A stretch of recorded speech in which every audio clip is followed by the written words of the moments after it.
está tratando de begroting de 2024, dus para ano vindouro, begroting wordt entregada no tempo e nós está tratando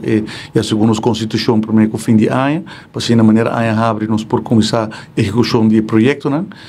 Minha diferente pergunta de diferente fração, nós também queremos mitar caminho, diferente membros do parlamento ainda mensagem na pergunta, né? Nanta pergunta no caso over de nos manejo, over de pergunta over de diversificação de nossa economia, over preocupação com os parlamentares para o que é custo de vida, também uma preocupação de nós, também preocupação over de hecho que a Aruba está depender de pilar econômico só que é turismo e a necessidade para nos diversificar nossa economia e agora me vai a oportunidade para contestar a pergunta, não me vai elaborar o empenho que nós está fazendo para trazer, para pôr mais ênfase na diversificação da economia, especialmente de estimular o setor, vamos pôr agripreneurial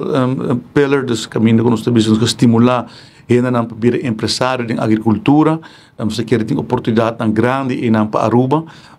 e nós estamos trabalhando riba sei, vai elaborar riba AgriFund, riba AgriBusiness Academy, cooperação com o Ministro Arens para bem com o projeto no terreno, para estimular mais inversão em agricultura. Também vai elaborar nos plan para sustainability na Aruba, dus com nós por fazer nos edifícios mais eficiente, gasta menos corrente, com nós por fazer a transição para correr mais elétrico, também explica o projeto que nós está preparando para economizar zaken, para câmbio full na fleet, para elétrico, com laadpalen, vai elaborar e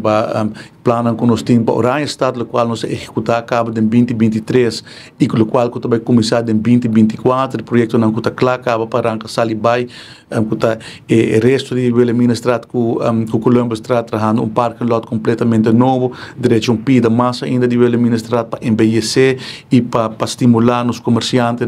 para dentro do conceito de mais horeca, mais restaurante, e café no centro de Oranje Stad, oficina nova de governo que nós vai alocar em Oranje Stad, também vai elaborar a parte de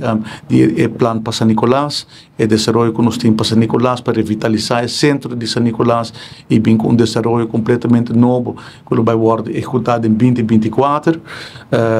elaborar diferentes outros projetos que nós executamos em passado, na Aruba Fair Trade Authority e melhoração de proteção do consumidor. E assim também tem diferentes tópicos que nós vai tocar, especialmente virando com os membros do parlamento, diferentes perguntas que regardam o manejo de meu ministério.